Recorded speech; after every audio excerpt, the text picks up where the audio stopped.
Hello दोस्तों, welcome back to my new video. दोस्तों, जैसा कि आप लोगों को पता है कि हम लोग IUPAC सीरीज के अंदर चल रहे हैं, जहां पर कि इसके पहले हम लोगों ने 3 वीडियो पढ़ा है, यानी कि basic alkane, alkene, alkyne groups और cycloalkane and cycloalkene and alkyne groups को पढ़ लिया है। आज से हम लोग स्टार्ट करने वाले हैं फंक्शनल ग्रुप्स को। और फंक्शनल ग्रुप स्टार्ट करने से पहले यदि आप लोग को मेरी वीडियो अच्छी लग रही है तो चैनल को सब्सक्राइब जरूर कर दीजिए और वीडियो को लाइक भी करते रहिए और कमेंट करके अपना रिस्पांस जरूर बताते रहिए कि किस तरीके का कंटेंट सही है, अच्छा है, नहीं है, या फिर कुछ और चीज़ें छूट रही हैं, वो सारी चीज़ें भी चाहिए या नहीं चाहिए। ठीक है, तो आज स्टार्ट करते हैं हम लोग फंक्शनल ग्रुप। फंक्शनल ग्रुप के अंदर आज हम लोग कोई एग्जाम्पल्स बहुत ज़्यादा बात नहीं करेंगे। जैसा कि 12th के अकॉर्डिंग बात करें तो 12th के सिलेबस के अकॉर्डिंग बात करें तो उसमें बहुत कम ही फंक्शनल ग्रुप पढ़ने को मिलते हैं। मतलब कि अप्रॉक्स 7-8 पढ़ लेते हैं तो सफिशिएंट हो जाता है, मतलब उतने में काम हो जाता है अप्रॉक्स देखें तो। लेकिन यहाँ पे जो हम लोग अभी फंक्शनल ग्रुप पढ़ेंगे उसमें बहुत सारे फंक्शनल ग्रुप्स हैं। यानी कि हमने जैसा कि पहले ही कहा कि सीरीज के अंदर जब हम चलेंगे तो सीरीज में हम लोग IUPAC नेमिंग पढ़ेंगे, वो बोर्ड एग्जाम के साथ साथ हम नीट एग्जाम्स को भी पॉइंट ऑफ व्यू से देखेंगे कि भैया इस तरीके से कैसे उसको मतलब कि IUPAC नेमिंग के इस लेक्चर के थ्रू हम नीट के एग्जाम को भी किस तरीके से, उसमें भी यदि IUPAC नेमिंग के क्वेश्चंस आते हैं तो किस तरीके से हम सॉल्व कर सकते हैं, इसके बारे में भी हम वहाँ पर देखेंगे। और दूसरी चीज़ कि यहाँ पर हम लोग आज IUPAC के कोई बहुत विशेष एग्जाम्पल्स नहीं करने वाले हैं।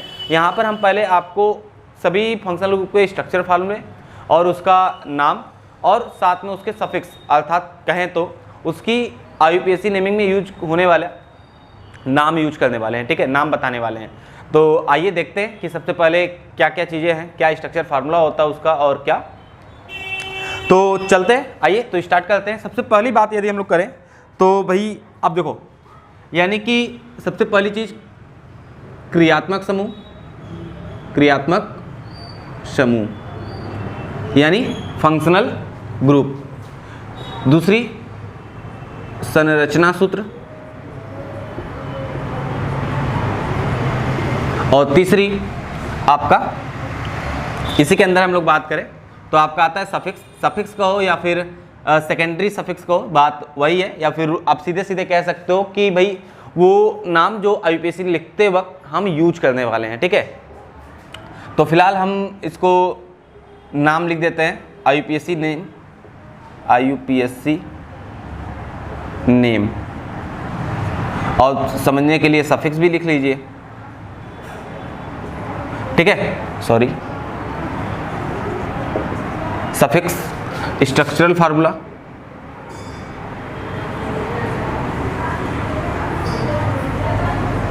Structural formula and functional group.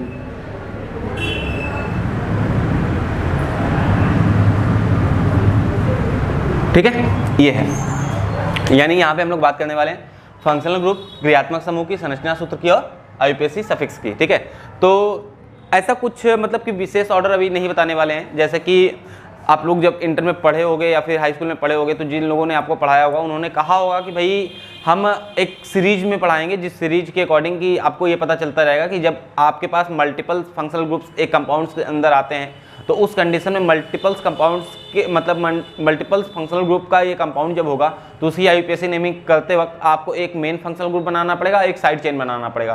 तो उसके ऑर्डर के अकॉर्डिंग एक साइड चेन आप बनाते हो, एक फंक्शनल ग्रुप बनाते हो। ठीक है, तो अभी उसका कोई विशेष ऑर्डर नहीं देने वाला है। इसके नेक्स्ट लेक्चर में जब आएंगे एग्जांपल्स के साथ, यानी कि पर्टिकुलर हेडिंग लेकर, यानी पर्टिकुलर फंक्शनल ग्रुप्स लेकर, तो उसके अंदर हम लोग बात करेंगे ये सारी चीज़ें कि कौन सा पहला आएगा, कौन सा सेकेंडरी आएगा, कौन सा टर्सरी आएगा, इस तरीके से बात करेंगे। यहाँ पे हम केवल उसके स्ट्रक्चर, मतलब कि एक तरीके से कहें तो हम ये दिखाने की कोशिश कर रहे हैं कि आपको माइंड में सेटअप रहे कि आपके सामने जो कंपाउंड लिखा है वो क्या है। ठीक है, तो यानी स्पेशली ये बात करने वाले हैं आज। ठीक है, तो आइए देखते हैं। सबसे पहली बात हम लोग करते हैं एल्कोहल की। किसकी? एल्कोहल। ठीक है, और आपको पता है कि एल्कोहल किसे कहते हैं? ROH, यही हमारा एल्कोहल होता है। ठीक है, ROH इसे ही एल्कोहल कहते हैं। ये आपका एल्किल ग्रुप है और ये आपका एल्कोहल का सिंबल, यानी एल्कोहलिक ग्रुप जिसे कहते हैं। ठीक है, अब रही बात कि यहाँ एल्किन क्या हो सकता है भाई, तो ये R की जगह आपका CH3 single bond, C2H5 single bond, C3H6 single bond. Means कहने का ये है कि आपका कंपाउंड जो होगा, ठीक है, सॉरी ये हो जाएगा C3H7, ठीक है। अब रही बात कि अब ये जो कंपाउंड है, अब इसका मतलब क्या है, सिंपल सी बात है कि कंपाउंड के अंदर ये जो एल्किल ग्रुप है, एल्किल ग्रुप मतलब कि एल्केन, जो नॉर्मल फार्मूला ऑफ एल्केन होता है यानी CnH2n+2, इससे एक हाइड्रोजन को रिमूव करा दिया जाए, उसकी एक वैलेंसी को खाली करा दिया जाए, ठीक है। और उस एक वैलेंसी को खाली करा के उसकी जगह पर यदि हम कोई भी ग्रुप, जैसे कि यहाँ पे OH यानी एल्कोहलिक ग्रुप की बात करें तो एल्कोहलिक ग्रुप में ये एल्कोहल समूह को ऐड करते हैं तो वो क्या बन जाता है, एल्कोहल बन जाता है। और यदि वहीं पर हम एल्कोहल की जगह एल्डिहाइड ऐड कर दे, कार्बोक्सिलिक एसिड ऐड कर दे, सल्फोनिक एसिड ऐड कर दे, तो उस समय वो उस फंक्शनल ग्रुप की तरह बिहेव करता है, उसकी प्रॉपर्टी रिप्रेजेंट करता है। तो ठीक है, तो मतलब कि ऐसे ही बात करने वाले, यानी R का मतलब एल्किल ग्रुप होता है। एल्किल ग्रुप में यानी कि आपका एल्किल ग्रुप का मतलब CnH2n+2 यानी एल्केन के नॉर्मल फार्मूले से एक हाइड्रोजन को रिमूव कराने के बाद जो बनता है उसे एल्किल ग्रुप हम लोग कहते हैं, ठीक है। तो आइए देखते हैं आगे अगला एग्जाम्पल्स, और उससे पहले ये समझने की कोशिश करते हैं कि इस कंपाउंड के जो एल्कोहल है उसका सफिक्स क्या होगा, या IUPAC नेमिंग के अकॉर्डिंग जब उसका नाम लिखेंगे तो उस समय वो क्या बनेगा। तो चलो भाई देखो ध्यान से कि जब ये IUPAC नेमिंग के अकॉर्डिंग इसका सफिक्स बनाएंगे तो ये एल्कोहल है, ठीक है, और ये एल्कोहल है। एल्कोहल की IUPAC नेमिंग में ऑल लिखते हैं। क्या लिखते हैं? ऑल। ऑल मतलब ऑल, ठीक है, ऑल मतलब OL। क्या लिखते हैं? OL, ठीक है। अब ये तो इसमें लिख दिया। नेक्स्ट बात करें, नेक्स्ट हमारा है एल्डिहाइड। एल्डिहाइड, ठीक है, एल्डिहाइड मतलब क्या? सेम ऐसा ही दिखता है लेकिन थोड़ा सा अंतर है, RCHO, ठीक है, RCHO। अब ये RCHO का ये जो कंपाउंड है, इस कंपाउंड भाई इसके पहले भी आप लोगों ने समझा है, ठीक है, ध्यान से इसका स्ट्रक्चर यदि देखना चाहें तो R single bond C double bond O single bond H। इस कार्बन की 4 वैलेंसी ये कंप्लीट है, ऑक्सीजन की 2 वैलेंसी वो भी कंप्लीट है, हाइड्रोजन एक बॉन्ड के साथ कंप्लीट है। ये हमारा एल्किल ग्रुप हो गया, ठीक है। एल्किल ग्रुप में 1 कार्बन का कंपाउंड हो सकता है, 2 कार्बन का हो सकता है, 3 कार्बन का हो सकता है, 4 कार्बन का हो सकता है, 5 कार्बन का हो सकता है। वो अलग अलग कंडीशन है, ठीक है, वो कितने भी कार्बन के हो सकते हैं। आज के दिन में बात करें तो हमारे पास कार्बन के जो कंपाउंड्स की क्वांटिटी है वो करोड़ों में है आज के दिन में, ठीक है। तो ऐसी कोई बात नहीं है, लेकिन हमारे सिलेबस के अकॉर्डिंग बात है तो करोड़ों के कंपाउंड्स की नेमिंग नहीं आती है, 10-12 तक ही आते हैं, मतलब कि अंडर 10 तक ही आ जाते हैं, उतने में हमारा IUPAC नेमिंग कंप्लीट हो जाता है, ठीक है।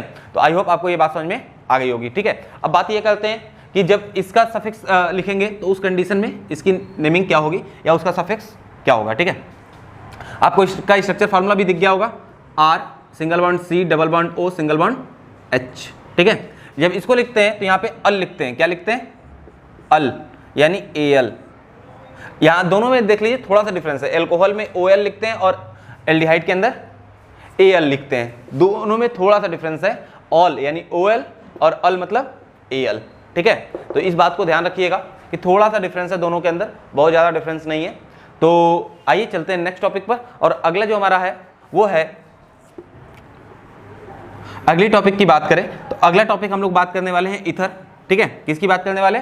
ईथर। जैसा कि आप लोग को पता है ईथर के अंदर हम लोग बात करें, ईथर बात करें तो यानी R single bond O single bond R। अब ये R डैश भी हो सकता है, मतलब ये R चेंज भी हो सकता है और ये R सेम भी हो सकता है, वो डिपेंड करता है कंपाउंड के अंदर नेमिंग, मतलब कि कंपाउंड हमारे किस तरीके से गिवन है। ऐसा कुछ नहीं है कि दोनों R सेम ही होंगे या दोनों R डिफरेंट ही होंगे, सेम भी हो सकते हैं, डिफरेंट भी हो सकते हैं, दोनों कंडीशन जनरेट हो सकती है, ठीक है। अब रही बात कि जब इसकी IUPAC नेमिंग करनी हो तो फिर कैसे लिखेंगे, ठीक है। जब इस कंपाउंड की IUPAC नेमिंग करनी हो तो उस कंडीशन में हम कैसे करते हैं वो तो बाद में बात करेंगे, फिलहाल यहाँ पे क्या लिखते हैं वो बात करने वाले हैं, ठीक है। तो इसको लिखते हैं एल्कोक्सी एल्केन। क्या लिखते हैं? एल्कोक्सी एल्केन, ठीक है। आपको समझ में आ रहा होगा, यानी अब किसको एल्कोक्सी लिखते हैं किसको एल्केन लिखते हैं ये बात हम लोग कंपाउंड के अंदर करेंगे जब इसके मेन फंक्शन, मतलब कि एक पर्टिकुलर वीडियो लेके आएंगे ईथर के लिए जिसमें हम इसकी IUPAC नेमिंग सिखाएंगे, तो उस समय हम इसके बारे में बात करेंगे कि एल्कोक्सी कब लिखते हैं और एल्केन कब लिखते हैं। अभी फिलहाल केवल आप स्ट्रक्चर समझिए कि ईथर होगा तो इसका स्ट्रक्चर कुछ इस तरीके का होगा, R single bond O single bond R dash. ये R डैश भी हो सकता है और ये R सेम भी हो सकता है। एग्जांपल्स के लिए यदि हम बात कर लें तो आप एक कंपाउंड देख लो, CH3 single bond O single bond CH3, इसे क्या कहते हैं? डाई मेथिल ईथर, ठीक है, ये इसकी कॉमन नेमिंग है डाई मेथिल ईथर। अब ये देखो आप यहाँ पे देखो दोनों आर सेम है ना, यानी ये भी आर मेथिल है, ये भी आर मेथिल है। यहीं पे यदि बात कर रहे हैं CH3 single bond O single bond C2H5, ठीक है। अब इसकी भी बात कर ले तो एथिल मेथिल ईथर, ये भी इसकी कॉमन नेमिंग है। तो कॉमन नेमिंग की बात कर रहे हैं IUPAC नेमिंग, अभी जब हम इसकी पर्टिकुलर वीडियो लेके आएंगे तो उसके अंदर बात हम करेंगे, ठीक है। और यदि इसके पहले वाली वीडियो आप लोगों ने नहीं देखी है तो जरूर जाके देख लीजिए, उससे बहुत ज़्यादा हेल्प मिलेगा आप लोगों को। और दूसरी चीज़ की यदि वीडियो अच्छी लग रही है तो वीडियो को लाइक कर दीजिए और चैनल को सब्सक्राइब भी कर दीजिए, ठीक है। तो आइए चलते हैं अगले टॉपिक पर, यानी कि अगला हेडिंग क्या है, कौन सा ग्रुप हम लोग पढ़ने वाले हैं। तो अगला ग्रुप जो हम लोग पढ़ने वाले हैं वो है हमारा कीटोन। फिलहाल आप इसको ध्यान से देखो, ईथर, ठीक है। यानी कि हम लोगों ने क्या क्या पढ़ा, एल्कोहल, एल्डिहाइड और ईथर, ठीक है। अब इसके बाद हम लोग पढ़ने वाले हैं क्या, कीटोन, ठीक है, कीटोन। अब बात ये आती है कि कीटोन के अंदर कंपाउंड किस तरीके से होगा या उसका स्ट्रक्चर फॉर्मूला क्या होता है, और उस समय जब इसकी नेमिंग करते हैं तो नेमिंग में क्या चेंजेस आते हैं या किस तरीके से इसकी नेमिंग होती है। तो भाई देखो अभी इसका स्ट्रक्चर फॉर्मूला यदि हम लोग देखें तो जैसा कि ईथर का है नॉर्मल सा, ठीक है, वैसा ही है। बस कहानी क्या है कि R single bond C double bond O single bond R होता है, ठीक है, इस तरीके से। अब यानी R double bond R single bond C single bond R double bond O, यानी इस कार्बन की 4 वैलेंसी है, चारों कंप्लीट है। अब बात ये आती है कि सर ये दोनों R अलग अलग होते हैं कि दोनों R सेम होते हैं। तो जैसी कहानी यहाँ पे थी वैसी ही कहानी यहाँ पे होने वाली है कि ये दोनों एक जैसे भी हो सकते हैं और ये दोनों अलग अलग भी हो सकते हैं, ठीक है। ये दोनों एक जैसे भी हो सकते हैं और ये दोनों अलग अलग भी हो सकते हैं, इसके लिए कोई दिक्कत नहीं है। जब इस कंपाउंड से अंदर हम लोग बात करेंगे तो उसके बारे में समझ में आएगा। अब बात ये आती है कि इसकी नेमिंग करनी हो तो क्या करते हैं, तो जैसा कि यहाँ पे ऑल, यहाँ पे अल, यहाँ पे एल्कॉक्सी एल्केन पूरा लिखते हैं, यहाँ पे ओन लिखते हैं, क्या लिखते हैं, ओन, ONE। अब कहोगे सर ये तो वन लिखा है, ठीक है, लेकिन भाई यहाँ पे प्रोनाउंसिएट इसको ओन कहते हैं, ठीक है, ओन। हिंदी में लिखें तो इस तरीके से, ठीक है, जैसे कीटोन है ना, कीटोन के लास्ट वाला ओन आ गया है, ठीक है, तो वही बात है, ठीक है। आई होप आपको इतनी बातें समझ में आ गई होंगी, ठीक है। तो चलिए चलते हैं नेक्स्ट टॉपिक के अंदर। नेक्स्ट हमारा जो टॉपिक है वो थायोल एल्कोहल है, ठीक है। क्या है, thiol alcohol, thiol alcohol. Thiol alcohol का स्ट्रक्चर फार्मूला क्या होगा, थायोल एल्कोहल का स्ट्रक्चर फार्मूला होता है R single bond S single bond H, इसे हम कहते हैं थायोल एल्कोहल, ठीक है। क्या कहते हैं, thiol alcohol. R single bond S single bond, sorry, R single bond S single bond H, जहां S क्या है, S आपका सल्फर है, जिसे आपको पता होगा कि थायोल भी कहते हैं, इसलिए ये पूरा नाम थायोल एल्कोहल। अब रही बात कि इसकी IUPAC नेमिंग में इसका सफिक्स क्या लिखेंगे, तो यहाँ पे इसका जो सफिक्स लिखते हैं वो होता है आपका थायोल। थायोल क्या लिखते हैं, थायोल। अभी तक हम लोगों ने 5 फंक्शनल ग्रुप्स की बात की, ठीक है। 5 फंक्शनल ग्रुप में हमने सबके स्ट्रक्चर्स दिए और स्ट्रक्चर के साथ साथ उसकी IUPAC नेमिंग में लिखने वाले सफिक्स दिए या उसके नेम्स दिए, ठीक है। आई होप आपको इतनी बातें समझ में आ गई होंगी। तो चलिए चलते हैं आगे। और तो ठीक है दोस्तों, अभी तक हम लोगों ने 5 ग्रुप्स की बात कर ली, ठीक है। तो आइए चलते देखते हैं नेक्स्ट ग्रुप की। नेक्स्ट ग्रुप जो हमारा है वो है थायोईथर, ठीक है। क्या है, थायो ईथर, ठीक है। जैसा कि आप लोगों ने देखा था, ईथर के बारे में आप लोगों ने देखा है कि ROR डैश होता है, या डैश भी हो सकता है या सेम हो सकता है, लेकिन बस यहाँ पे क्या है, थायो ईथर है, तो इस S को हटा के हम सल्फर लगाने वाले हैं, यानी ये हमारा थायो ईथर है। सल्फर की दो वैलेंसी, एक वैलेंसी इधर से कंप्लीट है, एक वैलेंसी इधर से कंप्लीट है। अब बात ये आती है कि इसकी नेमिंग क्या लिखेंगे, ठीक है। अब इसका नाम क्या होगा, यानी कि जब इसको सफिक्स के अंदर लिखेंगे तो इसका नाम क्या होगा, ठीक है। तो आपको बता दिया जाए कि थायो ईथर का नाम होता है एल्किल थायो एल्केन। क्या होता है, एल्किल थायो एल्केन, यानी कि इसकी जब नेमिंग होगी तो एल्किल थायो एल्केन, ये नाम होगा, ठीक है। मान लीजिए जो भी कंपाउंड होगा इसका एक एल्किल ग्रुप ये होगा, दूसरा एल्किल ग्रुप ये होगा, थायो के लिए ये लगा दिया और ये एल्किल हो गया, एल्केन हो गया। अब बात ये आती है कि एल्किल किसको लिखेंगे, एल्केन किसको लिखेंगे, तो जब एग्जांपल करेंगे तो उसके बारे में समझेंगे, ठीक है। फिलहाल के लिए आप अभी फिलहाल इतना जानते रहिए। नेक्स्ट बात करें तो नेक्स्ट क्या होगा, तो थायो ईथर हम लोगों ने पढ़ लिया, ठीक है। अब नेक्स्ट हमारी बात जो आती है वो आती है एमीन्स की। किसकी, एमीन्स की कहें तो, या एमाइंस की बात करें, ठीक है। एमाइन यानी कि एमाइन, ठीक है, एमाइंस की बात कर रहे हैं, ठीक है। एमाइंस मतलब, ठीक है, स्ट्रक्चर देखें तो RNS3 तो लिख नहीं सकते क्योंकि NH3 में नाइट्रोजन के सारे बॉन्ड कंप्लीट होंगे।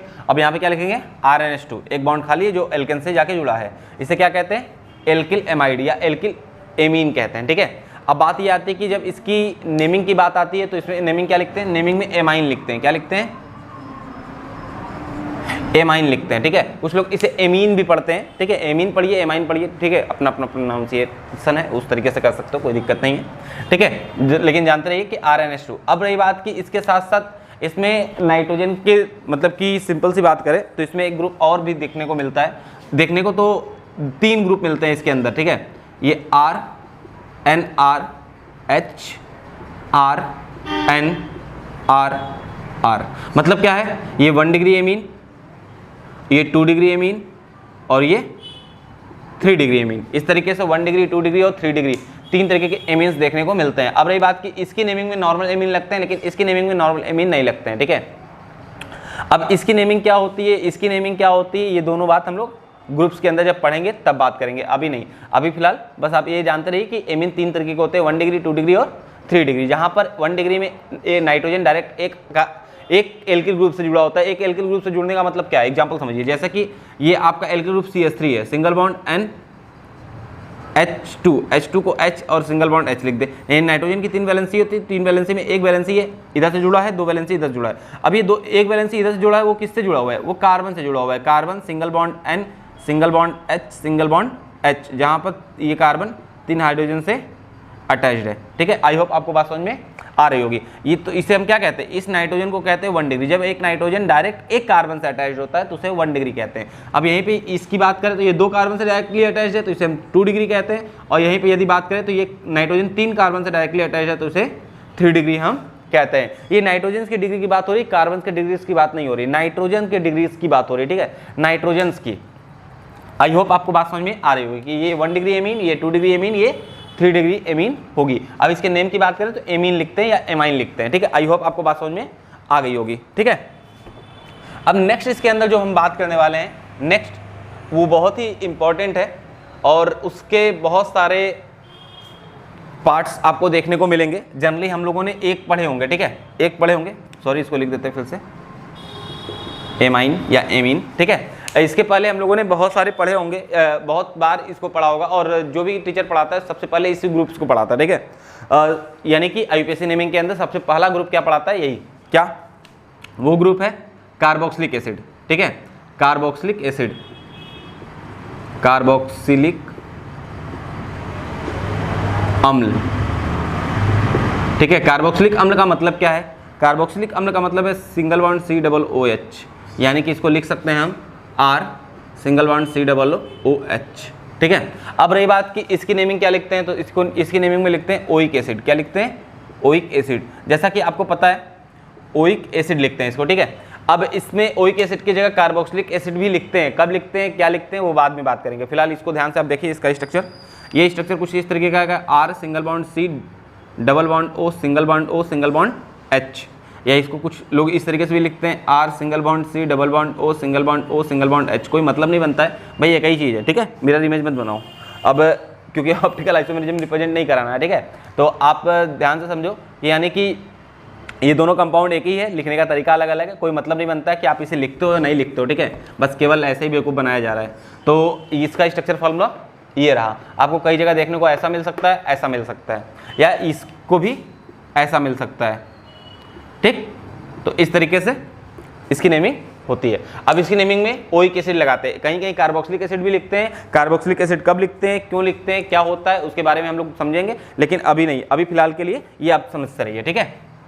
आई होप आपको ये बात समझ में आ गई होगी। तो चलिए, ये फिलहाल आपने ये ग्रुप देख लिया, इसके आगे चलते हैं अगले ग्रुप्स की तरफ। अगला जो ग्रुप है, उस ग्रुप की यदि हम लोग बात करें तो अगला ग्रुप हमारा है एसिड हैलाइड्स की, ठीक है। एसिड हैलाइड्स की बात करें तो जिस तरीके से आप लोग कार्बोक्सिलिक एसिड देखते हो, उसी कार्बोक्सिलिक एसिड का एक पार्ट है जिसमें कि कार्बोक्सिलिक एसिड के इस कंपाउंड से, यानी R सिंगल बॉन्ड COOH से हाइड्रोजन को रिप्लेस कर देते हैं, और हाइड्रोजन को रिप्लेस करके जो उसके जगह क्या लगा देते हैं, हाइड्रोजन लगा देते हैं। कैसे रिप्लेस होता है, आप इसका स्ट्रक्चर फॉर्मूला भी देख लीजिए, R single bond C double bond O single bond x, इसे कहते हैं एसिड हैलाइड। और जब इसकी नेमिंग की बात आती है तो इसके लिखते हैं ऑयल हैलाइड।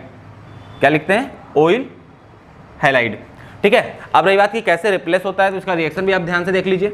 इसके रिएक्शंस की बात करें, यानी कि आपके पास क्या है, RCOOH, यानी कि आपके पास कोई एसिड है, इसको रिएक्ट करा दो एल्किल हैलाइड के, सॉरी हाइड्रोजन हैलाइड के साथ। ठीक है, तो हाइड्रोजन हैलाइड के साथ रिएक्ट कराओगे तो ये यहाँ से वाटर मॉलिक्यूल से लेकर निकल जाएगा। ठीक है, और आप इसे लिख सकते हो R single bond C double bond O single bond X। इस तरीके से आपका एसिड हैलाइड का फॉर्मेशन हो जाता है। आई होप आपको समझ में आ रहा होगा। फिलहाल के लिए आप इतना समझते रहिए कि एसिड हैलाइड का रिप्रेजेंटेशन सिंबल ये होता है, यानी इसका स्ट्रक्चर फॉर्मूला ये होता है, और उसके आईपीएससी नेमिंग सफिक्स के अंदर ऑयल हैलाइड लिखते हैं। और साथ में इस बनाते कैसे हैं, तो आपके पास कोई भी एसिड है, उस एसिड को आप HX के साथ रिएक्ट करा दो और उस कंडीशन में आपको एसिड हैलाइड प्राप्त हो जाता है। ठीक है, आई होप आपको इतनी बातें समझ में आ रही होंगी। नेक्स्ट बात हम लोग करते हैं, अगला ग्रुप इसी के अंदर बात करते हैं। अगला ग्रुप जो इसके अंदर है वो है एसिड एमाइड का। क्या है? एसिड एमाइड का। ठीक है, एसिड एमाइड। एसिड एमाइड का मतलब क्या है? एसिड एमाइड, जैसा कि इसका पहले आप लोगों ने एमाइड पढ़ा ना। ठीक है, एसिड एमाइड या एमाइन भी इसी को जब इसे इस आईपीएससी नेमिंग के अकॉर्डिंग कहते हैं तो एमाइन कहते हैं, और जब नॉर्मल नेमिंग में कहते हैं तो इसे एमाइड भी कहते हैं। ठीक है, क्या कहते हैं? एमाइड। ठीक है, तो एसिड एमाइड की बात करने वाले। एसिड मतलब एसिड एमाइड का स्ट्रक्चर फॉर्मूला क्या होगा? R single bond C double bond O single bond NH2। ठीक है, R single bond C double bond O single bond NH2, ये इसे कहते हैं एसिड एमाइड। एसिड एमाइड इसे कहते हैं। अब इस कंडीशन में एसिड एमाइड का ये कंपाउंड एसिड एमाइड है, तो अब इस कंडीशन में यदि हम लोग बात करें कि इसकी नेमिंग क्या होगी और ये किस तरीके से बनता है, तो सबसे पहली चीज़ कि इसे एमाइड ही कहते हैं। क्या कहते हैं? एमाइड कहते हैं। ठीक है, क्या कहते हैं? एमाइड कहते हैं। अब बात ये आती है कि बनता कैसे है, तो सबसे पहली चीज़ कि जैसा कि स्ट्रक्चर इसका दिखा था, मतलब इसका जो रिएक्शन दिखाया था सेम उसी प्रोसीजर से है, बस रिएक्शन कंडीशन क्या है कि वहाँ पे हैलाइड के साथ रिएक्शन कराते हैं, यहाँ पे एमाइड के साथ कराएंगे। यानी क्या है, आप ध्यान से देखो, R single bond C double OH plus NH3। ठीक है, जब इसके साथ रिएक्ट कराएंगे तो अब इसको थोड़ा सा स्ट्रक्चर बना लेते हैं, H सिंगल बॉन्ड NH2। तो यहाँ से ये H यहाँ दो OH ग्रुप को लेकर रिमूव कर जाएगा और बन जाएगा R single bond C double bond O single bond NH2। इस तरीके से हमारा एमाइड का फॉर्मेशन हो जाता है। आई होप आपको ये बातें समझ में आ गई होंगी। तो चलिए चलते हैं नेक्स्ट टॉपिक पर, अब बात करते हैं। आपको इतनी बातें समझ में आ गई होंगी, तो आइए चलते हैं नेक्स्ट फंक्शनल ग्रुप के अंदर। तो नेक्स्ट फंक्शनल ग्रुप की बात करें तो हमारा नेक्स्ट फंक्शनल ग्रुप है एस्टर। क्या है? एस्टर। इसके पहले आपने ईथर पढ़ा होगा, अभी हम लोग पढ़ने जा रहे हैं एस्टर। एस्टर कैसे बनता है आप इसको ध्यान से समझो। यानी कि एस्टर का स्ट्रक्चर फॉर्मूला क्या होता है? R single bond C double bond O single bond O single bond R। इसे हम क्या कहते हैं? एस्टर कहते हैं। अब रही बात कि इसकी नेमिंग कैसे लिखते हैं, तो सॉरी ये, तो इसकी नेमिंग लिखते हैं एल्किल एल्केनोएट। ठीक है, क्या लिखते हैं? Alkyl alkanoate. बनता कैसे है तो आप ध्यान से समझो। एस्टर की बात कर रहे हैं तो एस्टर जो बनता है वो एसिड प्लस एल्कोहल से बनता है। एसिड प्लस एल्कोहल से बनता है। एसिड प्लस एल्कोहल से बनता है। कैसे बनता है आप ध्यान से देखो। एसिड यानी R single bond C double OH plus alcohol यानी ROH। अब इस तरीके से इसको इस तरीके से तोड़ेंगे तो मज़ा नहीं आएगा, इसलिए इसको थोड़ा सा अरेंज कर लेते हैं।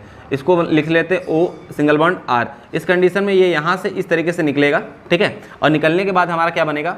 R single bond C double bond O single bond O single bond R। अब देखो ध्यान से, यही है ना? ठीक है, दोनों एक जैसा है कि नहीं? ठीक है, इसे हम कहते हैं क्या? एस्टर। अब ये एस्टर का फॉर्मेशन, अब यहाँ पे कहोगे कि सर ये दोनों R सेम सेम होंगे, दोनों R अलग अलग हो सकते हैं। तो भाई देखो, दोनों R अलग अलग भी हो सकते हैं, दोनों R सेम सेम भी हो सकते हैं। वो कंडीशन से डिपेंड करता है कि हम बना किससे रहे हैं और बनाने की कोशिश क्या कर रहे हैं, और साथ में हमारे क्वेश्चन में क्या गिवन है। तो उसके अकॉर्डिंग ये कुछ भी कंडीशंस हो सकती हैं, लेकिन अभी के फिलहाल अभी के लिए बस इतना समझिए, ये दोनों R अलग अलग भी हो सकते हैं और दोनों R सेम भी हो सकते हैं। यानी कि एसिड जब एल्कोहल के साथ अभिक्रिया करता है तो क्या बनाता है? एस्टर बनाता है, और एस्टर का स्ट्रक्चर ये रहा। ठीक है, आई होप आपको ये बात समझ में आ गई होंगी। चलिए चलते हैं इसके आगे और फिर बात करते हैं। इस ग्रुप के बारे में समझ में आ गई। अगला जो ग्रुप हम लोग बात करने वाले हैं, उस अगले ग्रुप की यदि हम लोग बात करें तो अगला ग्रुप इसी तरीके का है। ठीक है, जिसे हम लोग जानते हैं। अगला ग्रुप हमारा जो है वो है एसिड एमाइड, क्या है, sorry by mistake, acid anhydride. Acid anhydride की बात करें तो उसमें दो एसिड जब एक दूसरे के साथ रिएक्ट करते हैं, ठीक है, एसिड एनहाइड्राइड, एसिड